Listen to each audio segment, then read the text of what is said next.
जय हिंद। एक में आप सभी का स्वागत है। आज हम लोग चलते हैं समान ज्ञान। समान ज्ञान में पढ़ेंगे दक्षिण भारत का इतिहास। दक्षिण भारत के इतिहास में आज हम लोग क्या पढ़ेंगे तो महापाषाणिक काल, महापाषाणिक या मेगालिथिक, जिसको पृष्ठभूमि, इसके बारे में जानकारी इकट्ठा करते हैं। तो प्रायद्वीपीय भारत के उच्च भागों में वे लोग बसते थे जो महापाषाण निर्माता या मेगालिथिक बिल्डर कहलाते थे। उनका पता उनकी कब्रों से पता चलता है, जो महापाषाण कहलाते हैं। महापाषाण किससे पता चलती है तो उनके कब्रों से पता चलती है कि वो महापाषाण के लोग थे। इन कब्रों को महापाषाण इसीलिए कहते हैं क्योंकि इन्हें बड़े बड़े पत्थरों के टुकड़ों में घेर दिया गया था। महापाषाण किस लिए कहा जाता है क्योंकि उसके बड़े बड़े टुकड़ों से क्या गया था, घेर दिया गया था कब्रों को। इन कब्रों में दफनाए गए लोगों ने न केवल अस्थि पंजर को बल्कि मृदभांड और लोहे के वस्तुएं भी मिले, जिसमें काला व लाल मृदभांड अधिक प्रचलित थी। उस समय काला व लाल मृदभांड अधिक प्रचलित थी। उसके बाद आते हैं पल्लव वंश। पल्लव वंश इक्ष्वाकुओं को अपदस्थ कर इक्ष्वाकु वंश को हटाकर उनकी जगह कौन आ गए, पल्लव आ गए। पल्लव का अर्थ क्या होता है, लता। यह शब्द टोंडाई का रूपांतर है, जो लता का ही वाचक है। संभवतः पल्लवों का स्थानीय जनजाति थी जिसने टोंडाई नायडू अर्थात लताओं को देश में अपनी सत्ता स्थापित की। पल्लवों ने अपनी राजधानी कहाँ स्थापित की, तो कांची में, जहाँ अभी आधुनिक में क्या कांचीपुरम उसको बोला जाता है। पल्लवों ने अपनी राजधानी कहाँ स्थापित की, कांची, जिसको अभी आधुनिक में कांचीपुरम कहा जाता है। पल्लव वंश प्रमुख शासक कौन कौन थे जो देखते हैं। बापदेव, यह पल्लव वंश का संस्थापक था। पल्लव वंश का संस्थापक कौन था, बापदेव। और शिव विष्णु, इसने पहला महत्वपूर्ण पल्लव राजा माना जाता है। पल्लव का सबसे महत्वपूर्ण राजा जो पहला कौन है, सिंह विष्णु था। इसने पुरातात्विक स्रोतों को भी पता चलाया और वे वैष्णव थे। सिंह विष्णु ने क्या क्या पता चलाया, तो पुरातात्विक स्रोतों से पता चलता है कि वे वैष्णव थे। कीर्ताजुनियम तथा 10 कुमार चरितम के लेखक भारवी और सिंह विष्णु के दरबार में रहते थे। तो सिंह विष्णु के दरबार में कौन रहते थे, भारवी रहते थे, जो कि कीर्ताजुनियम और 10 कुमार चरितम के लेखक थे। महेंद्र वर्मन प्रथम, पल्लव वंश का उत्कर्ष महेंद्र वर्मन प्रथम के शासनकाल के साथ शुरू हुआ। पल्लव वंश का उत्कर्ष कब हुआ, तो महेंद्र वर्मन प्रथम था, उसके शासनारोहण के साथ ही शुरू हो गया। उसके शासनकाल में पल्लव तथा चालुक्यों के बीच लंबा संघर्ष शुरू हुआ, जिसमें पुलकेशिन द्वितीय ने इसे पराजित किया। पल्लव वंश महेंद्र वर्मन प्रथम को किसने पराजित किया, पुलकेशिन द्वितीय ने पराजित किया। और महेंद्र वर्मन प्रथम ने मत विलास प्रहसन की रचना की। महेंद्र वर्मन प्रथम ने मत विलास प्रहसन की रचना की। वास्तुकला के क्षेत्र में उसने मंडप शैली, महेंद्र शैली को भी प्रारंभ किया। प्रारंभ में वे जैन मतानुयायी थे, किंतु नैनार संत अपार से प्रभावित होकर उसने शैव धर्म को अपनाया। प्रारंभ में किसके मतानुयायी थे, तो जैन धर्म के। और नैनार संत का अपार से प्रभावित होकर उसने कौन सा धर्म अपनाया, तो जैन धर्म अपनाया महेंद्र वर्मन प्रथम ने। उसके बाद है नरसिंह वर्मन प्रथम। यह पल्लव शासक था जिसने पुलकेशिन द्वितीय की हत्या कर बादामी पर अधिकार कर लिया तथा उसने बतापी कुंड मतलब बतापी को जीतने वाला का उपाधि धारण की। उसने मामल्लपुरम नामक नगर भी बसाया। मामल्लपुरम नामक नगर नरसिंह वर्मन प्रथम ने बसाया। और ह्वेनसांग ने इसी के शासनकाल में कांची की यात्रा की थी। ह्वेनसांग ने नरसिंह वर्मन प्रथम के शासनकाल में कांची की यात्रा की थी। उसके बाद है नरसिंह वर्मन द्वितीय। नरसिंह वर्मन द्वितीय का शासनकाल शांति, समृद्धि तथा मंदिरों का निर्माण का काल था। मंदिर के निर्माण का काल किसके शासनकाल में है, तो नरसिंह वर्मन द्वितीय के शासनकाल में मंदिरों का निर्माण हुआ। दंडिन नामक विद्वान इन्हीं के दरबार में रहता था। दंडिन किसके दरबार में रहता था, तो नरसिंह वर्मन द्वितीय के दरबार में रहता था। इसने कांची की कैलाशनाथ मंदिर का निर्माण किया। उसके बाद नंदी वर्मन द्वितीय, यह वैष्णव धर्मानुयायी था। इसने राष्ट्रकूट शासक दंती दुर्ग की पुत्री रेवा से शादी की। तो रेवा से शादी किसने की, नंदी वर्मन द्वितीय ने, जो कि राष्ट्रकूट शासक दंती दुर्ग की पुत्री थी। अपराजित, यह पल्लवों का अंतिम महत्वपूर्ण शासक था। अपराजित था जो पल्लव का क्या था, अंतिम और सबसे महत्वपूर्ण शासक था। चोल शासक आदित्य चोल ने अपराजित पल्लव पर आक्रमण कर पल्लव राज पर अधिकार कर लिया।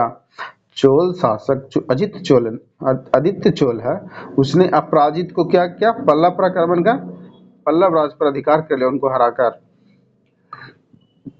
उसके बाद आते हैं कला एवं वास्तुकला के क्षेत्र में पल्लवों का योगदान क्या क्या था, उसके बारे में जानते हैं। तो सबसे पहले जानते हैं द्रविड़ शैली। पल्लवों के नेतृत्व में वास्तुकला की द्रविड़ शैली का विकास 4 चरणों में हुआ। द्रविड़ शैली जो कि दक्षिण भारत की से मंदिरों की शैली है, वह द्रविड़ शैली हुई। महेंद्र शैली पहला है, यह मंडप शैली है। उदाहरण शिलाकृत मकुंडा मंदिर एवं उंडावली का अनंतेश्वर मंदिर बना। महेंद्र शैली या मंडप शैली, उदाहरण के लिए शिलाकृति मकुंडा मंदिर एवं उंडावली का अनंतेश्वर मंदिर महेंद्र शैली के अंतर्गत आता है। उसके बाद है नरसिंह शैली, जिसको मामल या महामल शैली का कहते हैं। इसमें रथ या एक शिलाखंडीय विकासमय मंदिर है जो मामल्लपुरम में पाए जाते हैं। यह सप्त पैगोडा के नाम से जाने जाते हैं, किंतु वास्तव में ये 8 है, जिसमें धर्मराज, अर्जुन, भीम, सहदेव, द्रौपदी, गणेश, पिदारी एवं बलायन कुट्टिन, इसमें किसके अंतर्गत आता है, नरसिंह शैली के अंतर्गत। उसके बाद है राजसिंह शैली। इस शैली का प्रयोग नरसिंह वर्मन द्वितीय ने किया था।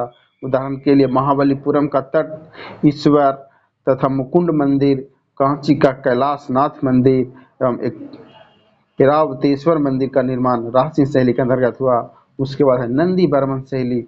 नंदी बर्मन द्वितीय ने कांची के मुक्तेश्वर मंदिर, बैकुंठ के पेरुमल मंदिर तथा मंगतेश्वर मंदिर और गांडम चिंगलपुट के निकट है का बाड़मलेश्वर मंदिर एवं गुड्रिलमल्लम रेणुगुट के निकट का परशुरामेश्वर मंदिर का निर्माण करवाया नंदी बर्मन शैली के अंतर्गत।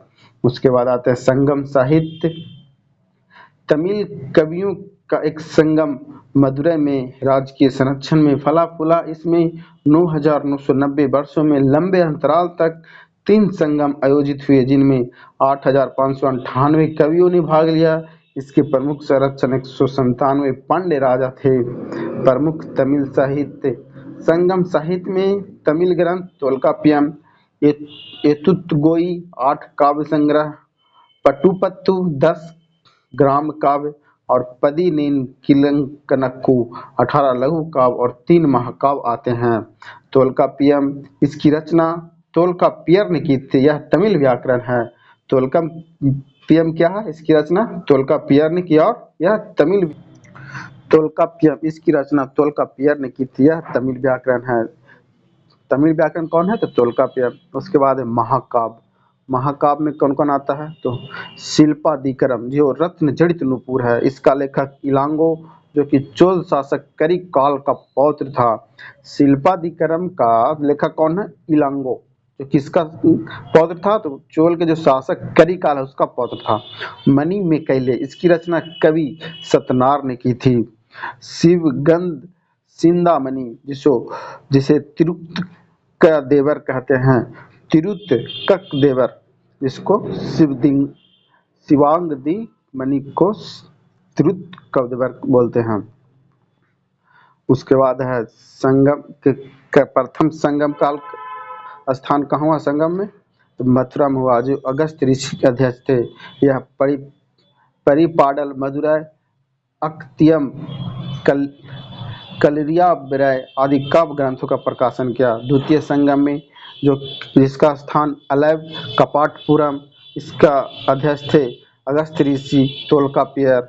और प्रमुख प्रकाशन ग्रंथ कौन कौन से, अगस्त्यम, कली, व्यालमलय और कुरुक, ये थे संगम का। तृतीय संगम हुआ उत्तरी मदुरै में। यह नटकियर महाकवि नेत्राम्बु, बलि, परिपाडल और नत्रिनय संगम का प्रमुख ग्रंथ हुए।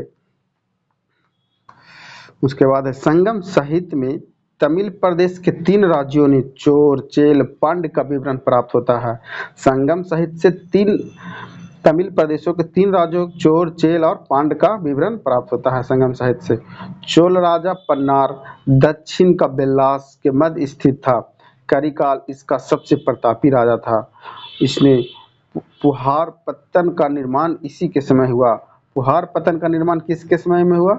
तो करिकाल के समय में हुआ। चेरो का राज आधुनिक केरल राज्य में स्थित है। सेनगुट्टुवन इसका प्रमुख राजा था जिसने अधिराज की उपाधि ग्रहण की। पांड्य राज्य कावेरी के दक्षिण में स्थित है।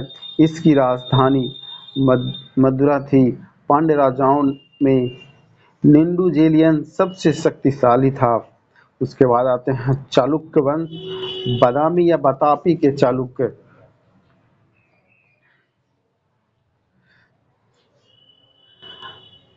चालुक्य वंश में बादामी या बतापी के चालुक्य।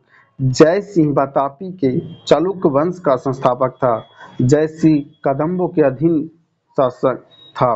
पुलकेशिन प्रथम बादामी के चालुक्यों का उत्कर्ष पुलकेशिन प्रथम के समय में हुआ। उसने बीजापुर के निकट बतापी तथा बादामी को अपनी राजधानी बनाई।